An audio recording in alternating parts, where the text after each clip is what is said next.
सभी को जय Yeshu, praise Lord, shalom everyone. मैं सिस्टर ज्योति ईस्टर प्रार्थना मंडली की ओर से आप सभी भाई बहनों का वेलकम करती हूँ। प्रभु यीशु मसीह में आप सब निरंतर बढ़ रहे हैं। प्रभु की आशीष आपके साथ हो और हर दिन प्रभु की आशीष के साथ आप अपने दिन की शुरुआत करें। प्रभु आपको ब्लेस करें। मेरे प्रियो, आज मैं खुदा का शुक्र करती हूँ कि परमेश्वर आज एक वचन दिया और ये वचन पति पत्नी के लिए है। और आज का संदेश भी कुछ इसी तरह है। पति पत्नी के विषय में संत पौलुस क्या कहते हैं इसे जानना है। विवाह एक पवित्र रिश्ता होता है जो परमेश्वर की ओर से दिया जाता है। खुदा का कलाम जैसे कहता है कि मनुष्य का अकेला रहना अच्छा नहीं और परमेश्वर ने हर मनुष्य के लिए एक जोड़ा बनाया। पर पति पत्नी के विषय में संत पौलुस कुछ कहते हैं। इन बातों को आज हम जानेंगे कि संत पौलुस हमें पति पत्नी के विषय में क्या बताता है और हमारे वैवाहिक जीवन में हम इसे कैसे लागू कर सकते हैं। आइए कलाम को पढ़ें, परमेश्वर के संदेश को पढ़ें और जानें कि आज खुदा हमसे क्या कहना चाहता है। हालेलुया। पहला कुरिन्थी अध्याय 7 का मैं पढ़ रही हूँ। उन बातों के विषय में जो तुमने लिखी है, यह अच्छा है कि पुरुष स्त्री को न छुए, परंतु व्यभिचार के डर से हर एक पुरुष की पत्नी हो और हर एक स्त्री का पति हो। पति अपनी पत्नी का हक पूरा करे और वैसे ही पत्नी भी अपने पति का हक। पत्नी को अपने देह पर अधिकार नहीं पर उसके पति का अधिकार है। वैसे ही पति का भी अपने देह पर अधिकार नहीं परंतु पत्नी का है।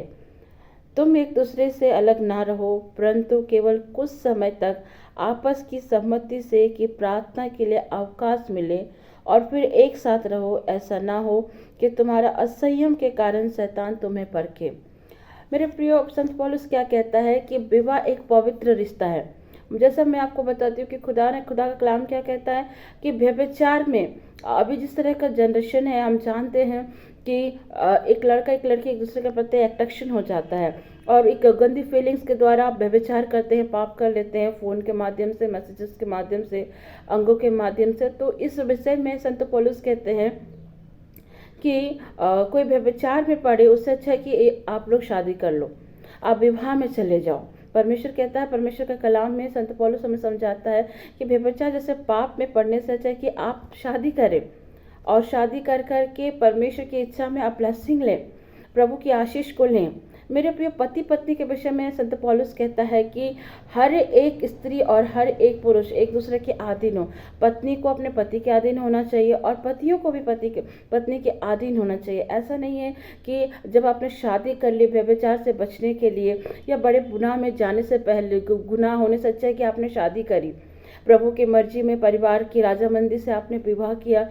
पर विवाह होने के बाद उसके जीवन में उसके बाद का जो लाइफ है, इसमें संत पौलुस कहते हैं कि आपको एक दूसरे के प्रति प्यार होना चाहिए, एक दूसरे के प्रति सम्मान होना चाहिए, एक दूसरे के अधीन होना चाहिए। ऐसा नहीं कि आप एक अपने आप को बहुत ज़्यादा ऊंचा और एक को बहुत नीचा समझे, ऐसा नहीं।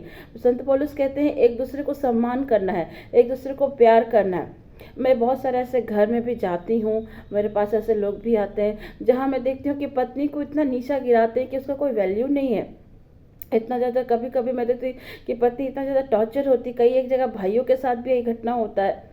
आप जब पवित्र विवाह करते हो, परमेश्वर की उपस्थिति में आते हो, तो खुदा का कलाम कहता है कि पति पत्नी को एक दूसरे का सम्मान करना चाहिए। केवल एक को ऊंचा उठना नहीं है, साथ में दोनों को चलना है, साथ में एक दूसरे को नम्र होना। जब आप विवाह करते हैं तो एक दूसरे को प्रभु के दास दासी समझिए, एक दूसरे के तालमेल बनाकर चलिए। जिस तरह पत्नी के ऊपर पति का अधिकार है, ठीक उसी प्रकार पत्नी का भी अपने पति का अधिकार है। ऐसा नहीं कि मैंने तुमसे शादी कर ली तो तुम पैरों की जूती हो, तुम घर के लिए बनी हो, सब चीज़ के लिए, हर चीज़ तुम्हारा जिम्मेवारी। ऐसा नहीं होता मेरे प्रियो। कई एक जगह मैं देखती हूँ कि जो कुछ भाई अपनी अपनी पत्नियों के साथ बहुत मिसबिहेव करते हैं, ऐसा मानते हैं कि उन्हें कुछ आता ही नहीं। लेकिन मेरे प्रियो, खुदा ने आपको जीवन साथी दिया है और जिस परमेश्वर ने आपको जब जीवन साथी दिया है तो उस जीवन साथी का आपको सम्मान करना है, एक दूसरे के साथ तालमेल मिलाकर चलना है। ऐसा नहीं कि तुमसे कुछ नहीं हो सकता, तुम कुछ नहीं कर सकते। नो नो नो, आप दोनों को एक दूसरे के साथ चलना है, एक दूसरे के साथ तालमेल बिठाकर चलना है। हालेलुया। संत पौलुस एक बात भी कहते हैं कि तुम दोनों एक दूसरे से अलग ना रहो, परमेश्वर का कलाम हमें बताता है जब हम शादी करते हैं तो शादी करने के बाद अपने पत्नी के प्रति ईमानदार रहिए, पति के प्रति ईमानदार रहिए। पर बहुत सारे ऐसे मसीह भाई बहन भी है, रिसेंटली कुछ ऐसी घटनाएं मैंने देखा है अपने जीवन में भी कि ख्रिस्त लोग, मैं अन्य जाति की बात क्या कहूँ, अपने ख्रिस्त की बात करती हूँ, पति रहते हुए कुछ स्त्रियां अपने पति को छोड़ करके दूसरे के साथ रिश्ते बना लेती हैं। और कुछ भाइयों को भी देखते हैं कि अपनी पत्नी को छोड़ करके किसी और के साथ रिश्ता बनाते हैं। अभी मानो ये तो एक ट्रेडिशन बन गया है, जैसे नूह के समय में था, जैसे सदोम अमोरा के समय जो पाप होते थे वो फिर से प्रारंभ हो गया। इसको जानकर भी हमें समझना है कि हम एंड के डेज पे खड़े हैं। आज बहुत सारे ऐसे क्रिश्चियन परिवार में मैंने देखा कि अपनी पत्नियों को छोड़कर दूसरे के साथ में रिलेशनशिप जा रहे हैं, और शैतान भी इसी ताक में रहता है कि वो आपको बर्बाद करे।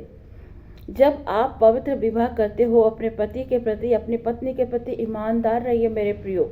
शैतान तो हमेशा इसी ताक में रहता है कि वो आपके जीवन को नष्ट करे। लेकिन जो पुरुष अपनी पत्नी को धोखा देता है या जो पत्नी अपने पति को धोखा, वैसे लोगों को खुदा कभी माफ नहीं करता है। इसलिए संत पौलुस कहता है कि तुम दोनों एक दूसरे से अलग मत रहो, परंतु केवल कुछ समय के लिए आपसी सहमति से प्रार्थना के लिए अवकाश निकालो। संत पौलुस बताते हैं कि जब आप शादी करते हैं अपने वैवाहिक जीवन में परमेश्वर को प्रथम स्थान दें, और कुछ समय के लिए आप अलग होकर परमेश्वर से दुआ करें और बाद में फिर से मिल जाइए। जिस वैवाहिक जीवन में और जिस पति पत्नी के जीवन में परमेश्वर पहला स्थान नहीं है, उसके जीवन में बहुत सारी गलत चीजें हो जाती है। शैतान उनको फाड़ खाने के लिए खड़ा रहता है। जो लोग शादी को मात्र एक क्या बोलूँगी, एक खिलौने की तरह समझते कि आज उससे शादी, कल उससे दिल भर गया तो दूसरे से शादी, दूसरे से रिश्ता, नो, ये पाप है, ये भी एक तरह का व्यभिचार है मेरे प्रियो। संत पौलुस कहते कि जिस विवाह में पति पत्नी के बीच में परमेश्वर मध्यस्थता करता है, और जो पति पत्नी अपने वैवाहिक जीवन की शुरुआत प्रार्थना से शुरू करते हैं, प्रभु को प्रथम स्थान देते हैं, प्रभु के साथ चलते हैं, उनके जीवन में प्रभु ब्लेसिंग देता है, उनके जीवन में तूफान आने से भी प्रभु ने संभालता है मेरे प्रियो। लेकिन आज देखिए बहुत सारे मैंने ऐसे बहनों को देखा है कि अगर उनका पति नशा करता है, अगर या उनका पति किसी गलत ट्रैक पे है, या उनका पति को फाइनेंशियल कुछ दिक्कत है, कुछ ऐसा है, कुछ भी तकलीफ है, तो वो अपने पति को छोड़ के किसी और के साथ रिश्ता बनाने के लिए जुड़ जाती हैं, किसी और के साथ रिलेशनशिप में चली जाती हैं। ऐसा ना करें, ये परमेश्वर की नज़र में बहुत बड़ा पाप होता है मेरे प्रियो। अगर आपका पति गलत ट्रैक में है, नशा करता है, या कुछ भी ऐसी कंडीशन में, आपको दुआ करना है, आप दोनों पति पत्नी को प्रार्थना करना है कि उस कंडीशन से आप निकल पाओ। इसीलिए संत पौलुस समझा रहा है कि पति पत्नी को आपसी सहमति मिलकर कुछ वक्त के लिए अलग होकर दुआएं करना चाहिए, उपवास करना चाहिए।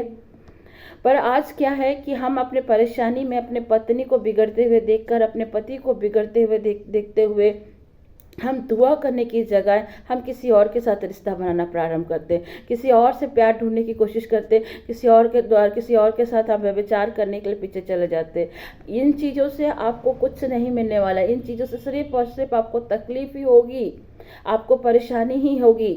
अगर आप विवाह करते हैं तो आपको अपने पत्नी और आपके पति के प्रति ईमानदार होना चाहिए मेरे प्रियो। खुदा का कलाम कहता है कि पत्नी को अपने पति पर अधिकार है और पति को अपनी पत्नी पर अधिकार है। आप दोनों एक दूसरे के साथ आधीन रहिए, आप दोनों एक दूसरे के प्रति नम्र रहिए, एक दूसरे के प्रति प्रेम रखिए। ऐसा नहीं कि एक अगर गर्म है तो दूसरा भी गर्म हो जाए, ऐसे में आपका रिश्ता बिगड़ेगा, हालात बिगड़ेंगे, रिश्ते खराब होंगे। एक दूसरे को हमेशा एक दूसरे को आदर करना है, एक दूसरे के प्रति प्रेम में चलना है, एक दूसरे को समझना है। आप ऐसा फील करो कि आप प्रभु के दास दासी, और आप एक दूसरे को प्यार से हैंडल करो। हर समस्या का सलूशन है मेरे प्रियो प्रार्थना के द्वारा, उपवास के द्वारा। अगर जीवन में तूफान आ रहे हैं तो इन तूफानों को भी आप पति पत्नी प्रार्थना करके उपवास के द्वारा से हैंडल कर सकते हैं। मेरे प्रियो, आपको क्या लगता है कि आप शादीशुदा होकर आप किसी और के साथ रिश्ता बनाओगे तो ये व्यभिचार नहीं कहलाएगा? ये बहुत बड़ा पाप होता है जो अपनी पत्नी को धोखा देता है, जो अपने पति को धोखा देता है। इस संत पौलुस कहता है कि उससे अच्छा है कि तुम किसी शादी से पहले अगर तुम किसी के शादीशुदा रिश्ता में चले जाओ, उससे अच्छा है कि तुम परमेश्वर की उपस्थिति में आओ, दुआएं करो, प्रभु तुम्हें भय मानने वाली स्त्री देगा, प्रभु तुम्हें भय मानने वाला पति देगा। मेरे प्रिय, खुदा का कलाम क्या कह रहा है कि तुम एक दूसरे से अलग मत रहो, परंतु केवल कुछ समय तक आपसी सहमति से प्रार्थना के लिए अवकाश निकालो कि फिर एक साथ रहो। ऐसा ना हो कि तुम्हारे असंयम के कारण शैतान तुम्हें परखे। क्या कह रहा है संत पौलुस? जिस विवाह में, जिनके जीवन में दुआएं नहीं है, जिन पारिवारिक जीवन में, जिन पति पत्नी के जीवन में प्रभु का पहला स्थान नहीं है, और जो पति पत्नी अपने वैवाहिक जीवन की शुरुआत परमेश्वर से या परमेश्वर दुआ करके उपवास करके नहीं करते हैं, जो अपने वैवाहिक जीवन में प्रभु का स्थान नहीं देते हैं, विवाह को मात्र एक एंजॉय की तरह लेते हैं, उनके जीवन में शैतान परखने के लिए खड़ा है, उनके जीवन को नष्ट करने के लिए खड़ा है। विवाह, परमेश्वर का वचन कहता है विवाह सब बातों में आदर के योग्य है, और परमेश्वर कहता है कि विवाह का बिछौना निष्कलंक होना चाहिए। हालेलुया, प्रभु की स्तुति हो। मेरे प्रियो, मैं आज आपको क्या समझाना चाहती हूँ कि आप विवाह जब किए हैं, जीवन में समस्याएं तो हैं, तकलीफें आएंगी, पर खुदा का कलाम कहता है कि आप जब विवाह करते हो तो कुछ समय के लिए, कुछ वक्त के लिए अलग होकर आपसी सहमति में एक मन होकर आप दोनों को परमेश्वर से प्रार्थना करना है, दुआएं करनी है। हालेलुया। जिन पति पत्नी के जीवन में पहला स्थान होता है, उसके हर एक कंडीशन को प्रभु संभालता है। मेरे प्रियो, प्रभु की स्तुति हो, प्रभु की महिमा हो। अगर आपका पति गलत ट्रैक में चला गया तो आप दुआएं करें। अगर आपकी पत्नी गलत रास्ते में गई तो आपका कर्तव्य है कि आप उसके लिए प्रार्थना करो, आप उसको प्रभु में उठाओ, आप एक दूसरे को उठाओ। ऐसा नहीं कि एक गरम है तो दूसरा को एकदम ही ये कर देना है, तज्जुब ही नहीं देना, ऐसा नहीं करना है। एक दूसरे को सम्मान करना है, एक दूसरे का प्यार करना है, एक दूसरे का आदर करना है। हालेलुया, प्रभु की स्तुति हो, प्रभु की महिमा हो। मैं सिस्टर ज्योति ये वचन क्यों आपको समझा रही हूँ, क्योंकि मैंने इन दिनों देखा बहुत सारे ऐसे परिवारों का जब मेरे पास फ़ोन आता है, काउंसलिंग के लिए लोग आते हैं, अपनी समस्या को बताते हैं कि हमारा पति हमसे प्यार नहीं करता इसलिए हम दूसरे के साथ रिश्ते में चले गए, मेरा पति नशा करता है इसलिए मैं दूसरे के साथ चली गई, मेरी पत्नी मुझे प्यार नहीं करती इसलिए मैं दूसरी स्त्री के पास चला गया, मेरी पत्नी से बच्चा नहीं हो रहा इसलिए मैं दूसरे के साथ रिश्ता बना रहा हूँ, मेरे पति से मुझे संतान प्राप्ति नहीं हो रही इसलिए मैं दूसरे के साथ रिश्ते में जा रहा हूँ, मेरी पत्नी से मुझे झगड़ा हो गया, मेरा पति से झगड़ा तो मैं किसी और के पास अपने प्यार पाने के लिए जा रही। ये क्या है? ये शैतान के काम है, ये शैतान के काम है जो आपको नरक की ओर ले जा रहा है। अगर पति बिगड़ा है, पत्नी बिगड़ी है, तो आप उसके लिए कितनी दुआएं कर रहे हो, आप उसके लिए कितना उपवास कर रहे, कितना प्रार्थना कर रहे हो। आपको प्रार्थना करना है। इसीलिए मैं कहती हूँ कि जो विवाह परमेश्वर आपको कराता है, उस विवाह में हमेशा प्रभु को पहला स्थान दीजिए। आप प्रभु को पहला स्थान नहीं दोगे, आप प्रभु के साथ नहीं चलोगे, दुआएं नहीं करोगे, संगति नहीं करोगे, उपवास नहीं करोगे, खुदा के कलाम को नहीं पढ़ोगे और अपने वैवाहिक जीवन में परमेश्वर को पहला स्थान नहीं दोगे, तो संत पौलुस कहता है कि तेरे असंयम के कारण शैतान तुम्हें परखेगा। अगर आपके जीवन में बैलेंस नहीं है, आपके जीवन में, आपके वैवाहिक जीवन में आप प्रभु को स्थान नहीं दे रहे हो, तो सच कहती हूँ शैतान को परखने के लिए एक टाइम नहीं लगेगा, एक मिनट नहीं लगेगा।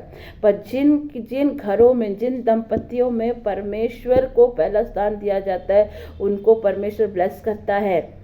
उनके परमेश्वर के हर कठिन परिस्थिति में प्रभु उनको लिए चलता है। परमेश्वर की इच्छा क्या है कि आप पवित्र विवाह करो, एक दूसरे का सम्मान करो, एक दूसरे का आदर करो, एक दूसरे के साथ चलो और आपसे मन मिलकर प्रार्थनाएं करो। ऐसा नहीं, सब संत पौलुस क्या करा, आपसी सहमति से आप दोनों पति पत्नी को एक मन होकर, आपसी सहमति होकर खुदा की उपस्थिति में जाना, दुआएं करना है। ऐसा नहीं कि एक दुआ कर रहा है तो एक कोई वैल्यू ही नहीं करता है, एक बाइबल पढ़ रहा है तो एक उसको कुछ समझता नहीं है। ऐसा नहीं, आप दोनों को करना है, आप दोनों को एक मन होकर करना। भले आप 10 मिनट करो, 5 मिनट करो, जो जितना देरी आपको आत्मा अगुवाई करते आप प्रार्थना करो, लेकिन आप दोनों पति पत्नी को दुआएं, उपवास करना है, प्रार्थनाएं करनी है। जब आप प्रभु को स्थान नहीं देंगे, उसको अपने वैवाहिक जीवन को संभालने के लिए, बागडोर को संभालने के लिए नहीं दोगे, तो शैतान तो निश्चय है कि आपको परखेगा ही, और आपके तालमेल ना बैठने के चलते आप भटक सकते हो। जब आप विवाह करते हो तो सबसे पहली बात अपनी पत्नी और अपने पति का आदर करें। दूसरी बात, कभी भी गर्म मत होइए एक साथ। हमेशा अगर कोई गर्म है तो दूसरे को ठंडा होना, और दोनों को एक दूसरे को सम्मान करना है, एक दूसरे के साथ चलना। सेकंड थिंग, आप दोनों को अपने वैवाहिक जीवन में परमेश्वर को पहला स्थान देना है। आपके वैवाहिक जीवन से लेके बच्चों के जीवन से लेके घर के हर एक चीज़ में आपको पहला स्थान परमेश्वर को देना है। अगर आप अनमैरिड हैं तो मैं आपसे एक ही चीज़ कहूँगी, अपने जीवन में परमेश्वर से प्रार्थना करें कि प्रभु आपको ईश्वर का भय मानने वाला जीवन साथी दे, और जो परमेश्वर की ओर से जीवन साथी मिलेगा वो आपको प्रभु में आपको ऊंचा बढ़ाएगा, और प्रभु में आपको एक साथ लेकर चलेगा, तालमेल आपके साथ बैठाएगा। आप असंयम के कारण व्यभिचार में ना पड़े। अगर आपके जीवन में असंयम है तो आप दुआ करो, प्रार्थना करो। व्यभिचार में पड़ने से अच्छा है कि आप पवित्र विवाह करो। हालेलुया, प्रभु की स्तुति हो। परमेश्वर लिव इन रिलेशनशिप को पसंद नहीं करता। परमेश्वर गर्लफ्रेंड बॉयफ्रेंड को पसंद नहीं करता। गर्लफ्रेंड बॉयफ्रेंड के रिश्ते को ऑनर नहीं करता। परमेश्वर पवित्र विवाह को ऑनर करता है, और परमेश्वर कहता है जब तुम विवाह करते हो तो वैवाहिक जीवन में परमेश्वर को पहला स्थान दो, अपने जीवन में खुदा को स्थान दो, और अपने वैवाहिक जीवन में प्रभु को साथ लेकर चलो, तो परमेश्वर तुम्हारे हर एक चीज़ में प्रभु तुझे ब्लेस करेगा। और जब आप अपने वैवाहिक जीवन में प्रभु को स्थान देकर चलते हैं तो संत पौलुस कहता है कि शैतान आपको छू नहीं सकता। लेकिन आप अपने वैवाहिक जीवन में परमेश्वर को स्थान नहीं देते हैं, दुआएं नहीं करते हैं, बाइबल नहीं पढ़ते हैं, संगतियां नहीं करते, चर्च नहीं जाते हैं, तो ये निश्चित है कि आपके असंयम के कारण, आपके इस तरह की सिचुएशंस के कारण, असंयम हालातों के कारण शैतान आपको परख सकता है। लेकिन आप अगर खुदा के कलाम के पढ़ते हैं, खुदा के साथ चलते हैं, अपनी पत्नी और अपने पति का ऑनर करते हो, प्यार करते हो, एक दूसरे के प्रति हम्बल रहते हो, एक दूसरे के प्रति आपके दिल में प्रेम रहता है, और आप अपने पत्नी और अपने पति से पति पत्नी के जीवन में प्रभु को पहला स्थान देते हैं, तो सचमुच खुदा आपको एक आशीषित संतान भी देगा, और आपके वैवाहिक जीवन को जब तक आप इस संसार में प्रभु संभाल कर लेकर चलेगा। हालेलुया, प्रभु की स्तुति हो। मैं सिस्टर ज्योति आपको इंकरेज करते हुए कहती हूँ कि अपने वैवाहिक जीवन में परमेश्वर को पहला स्थान दे, और आपसी सहमति से कुछ वक्त के लिए अलग होकर के, परमेश्वर ये नहीं कहता कि डिवोर्स लेना, कुछ वक्त के लिए मतलब कुछ टाइम निकाल कर खुदा की उपस्थिति में आप दोनों पति पत्नी को जानना है, अपने वैवाहिक जीवन को रखना है, आगे उसे कैसे चलाना है, परिवार को कैसे चलाना, बच्चे कैसे लाने हैं, किस तरह से अपने जीवन को लेकर चलना है। आपसे सहमति होकर प्रभु की उपस्थिति में जाकर दुआएं करें, और प्रभु आपको निश्चय ब्लेस करेगा और आपको अगुवाई भी करेगा। मेरे प्रियो, प्रभु की महिमा हो, प्रभु की स्तुति हो। पर कुछ टाइम के लिए आप दोनों को एक मन होकर आपसी सहमति से खुदा की उपस्थिति में जाना है, और जब आप प्रभु से दुआएं करते हो, उपस्थिति में जाते हो, उसके बाद आप फिर से एक मन होकर, एक तन होकर मिलकर रहें, एक दूसरे को खूब प्यार करें, एक दूसरे का ऑनर करें, और ऐसा बिहेव करे कि वो खुदा का दास है, खुदा की दासी है। और जब इस तरह के फीलिंग आपके अंदर रहेगा, इस तरह का सम्मान आपके अंदर रहेगा, तो आपका वैवाहिक जीवन ब्लेस्ड रहेगा। अगर कोई प्रभु में गिरता है तो आपका काम है उसको उठाना। अगर आपकी पत्नी कमज़ोर हो रही है तो आपको काम है अपनी पत्नी को दुआओं में उठाना। हालेलुया, प्रभु की स्तुति हो, प्रभु की महिमा। खुदा यही चाहता है कि अपने वैवाहिक जीवन में प्रभु के साथ चले, और अगर आप प्रभु के साथ चलते तो निश्चय आपका वैवाहिक जीवन ब्लेस्ड होगा। और अपनी पत्नी को एक खिलौना ना समझे, पैरों की जूती ना समझे। परमेश्वर ने उसे आपको दिया है, ये ना समझे कि मेरी पत्नी मेरे लिए मुसीबत है। आप ये समझिए कि परमेश्वर ने आपको एक अनमोल चीज़ दिया है, और उस अनमोल चीज़ को, उस हीरे को आपको निखारना है, उसे कोयले की आग में तपाना और उसे निखारना, ताकि उसकी चमक पूरे घर पर, कलीसिया पर और आपके जीवन पर बने रहे। उसे एक पात्र ना समझे, उसे एक पैरों की जूती ना समझे, क्योंकि परमेश्वर ने आपको जीवन साथी दिया है। उसे बनाना आपका काम है। हालेलुया, प्रभु की स्तुति हो, प्रभु की महिमा हो। मैं सिस्टर ज्योति आपको इंकरेज करती हूँ, और मैं आपको बताती हूँ, मेरा विवाह मेरे पति जो एक रोमन कैथोलिक से हैं, और मैं एक अलग चर्च से थी, पेंटिकोस्टल चर्च से, लेकिन हम दोनों मिलकर एक दूसरे के साथ चलते हैं, एक दूसरे का सम्मान करते, प्यार करते। अगर हम एक दूसरे को सम्मान करते हैं, और हमारे बीच में सबसे बड़ी बात है, हम दोनों के बीच में परमेश्वर पहला स्थान है, और हमने पहला स्थान प्रभु को दिया है। अगर मेरा पति या मैं प्रभु को पहला स्थान नहीं देती तो शायद मैं सेवा नहीं कर पाती, शायद आज मैं आप लोग मुझे यूट्यूब नहीं सुन पाते। लेकिन खुदा का शुक्र करती हूँ कि खुदा ने मुझे ऐसा जीवन साथी दिया जो मुझे प्रार्थना में भी उठाता है, मुझे सपोर्ट भी करता है, और हम लोग मिलकर इकट्ठे दुआएं भी करते हैं, और जहाँ भी हमें सेवा के लिए जाना होता है हम साथ चलते हैं। हालेलुया, क्योंकि हमने खुदा की ब्लेसिंग को देखा है। प्रेज़ द लॉर्ड, प्रभु की स्तुति हो। आज आपको भी यही काम करना है, अपनी पत्नी को वेस्ट चीज़ ना समझे, पैरों की जूती ना समझे, अपनी पत्नी को वो हीरा समझिए जो प्रभु ने आपको दिया है आपके जीवन के लिए। उसे निखारना, उसे तराशना आपका काम है। प्रभु की स्तुति हो, प्रभु की महिमा हो। खूब अपनी पत्नी अपने पति को प्यार करें, और सबसे बड़ी बात अपने वैवाहिक जीवन में परमेश्वर को पहला स्थान दें। मेरा गॉड ब्लेस यू एवरीवन। प्रभु आप सबको आशीष दे। सबको जय Yeshu, praise the lord, shalom everyone. और आपने संदेश से अगर बरकत पाई है तो औरों को भी ये मैसेज साझा करें। प्रभु आप सबको आशीष दे। सबको शालोम एवरीवन।